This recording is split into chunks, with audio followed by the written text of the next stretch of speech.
안녕하세요. 안녕하세요. 네, 여러분들 만나 뵙게 돼서 반갑습니다. 저는 대박열린고시학원에서 간호관리학 강의하고 있는 오정화입니다. 자, 여러분들이 지금 8급 간호직 공무원 시험 준비를 하고 계시는 거죠.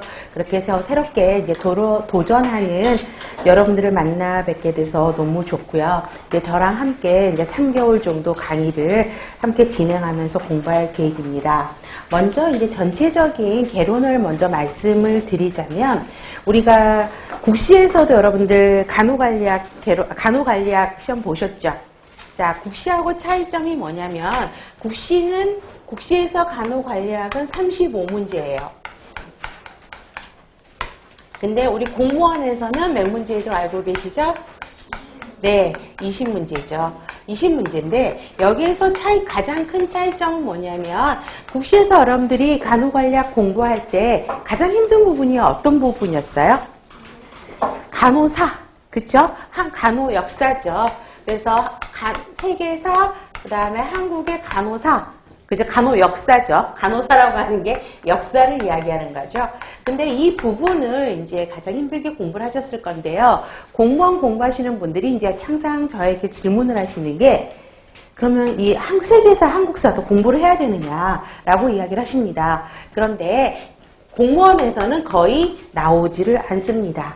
물론 최근에는 거의 나오지 않고요. 예전에, 그죠? 지방에서 제2의 나이팅게일의 외국 선교사 간호사는 누구냐, 이런 문제들은 나온 적은 있어요. 그런데 최근에 한 7, 8년 그 정도에는 간호 역사는 나오지는 않습니다. 그렇기 때문에 물론 이 내용들이 굉장히 단순하고요. 그냥 메모리만 하면 돼요. 내용은 엄청나게 많아요. 근데 그 시간에, 그쵸? 그냥 우리가 나오는 기본 간호관리학에서 이야기하고 있는 내용들을 또 공부하시는 게 맞을 것 같다는 생각이 들고요. 전체적인 목차를 보시면 우리가 간호관리 그러면은 이야기하는 게 기획, 그 다음에 조직, 인사, 지휘, 통제라고 이야기를 하죠. 근데 이 부분에서 거의 대부분의 문제가 두세 문제씩이 나오는 거를 볼 수 있습니다. 그 다음에 또 많이 나오는 게, 그래서 간호사는 거의 나오지 않고요. 그 다음에 전문직관이 또 국시에서는 문제가 나오게 됩니다. 그런데 공무원에서는 전문직관은 따로 공부하실 필요는 없어요. 그래서 이 부분은 그렇게 신경을 안 쓰셔도 될 것 같고요.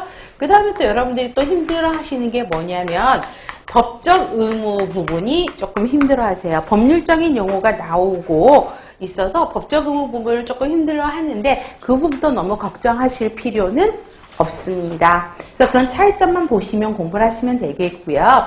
그 다음에 이제 시험 자세에 대해서 여러분들한테 이야기를 한다 그러면, 동기부여 몰입 정도가 가장 큰 거라고 생각이 들어요. 지금은 굉장히 100% 충전 다 돼서 오신 거잖아요. 근데 이 상태가 이제 시험 볼 때까지 지속됐으면 좋을 것 같고요. 그 다음에 여러분들 지금 서울시는 3과목이고 지방은 5과목이죠. 그래서 서울은 가장 어려운 과목이 생물, 그렇죠? 생물이 어렵고, 그래서 지역사회나 간호관리는 거의 만점을 맞으셔야지 훨씬 더 합격 당락에 가까우실 수 있고요. 지방은 5과목이잖아요. 그래서 골고루 공부를 하셔야 돼요. 가장 또 역사도 공부를 해야 되고, 영어도 공부를 해야 되고, 전공은 부수적으로 따라오는 과목이라고 생각하는데, 일단 기본으로 우리가 가지고 있어야 될 거는 전공에서 점수를 놓치면 안 된다. 그리고 또 물론 그때그때마다 그 해년도의 난이도에 따라서 어떨 때는 간호관리가 좀 어려울 때가 있고, 어떨 때는 지역사회가 더 어려울 때가 있고 하는데, 간호관리는 그래도 더 쉬워요, 지역사회보다.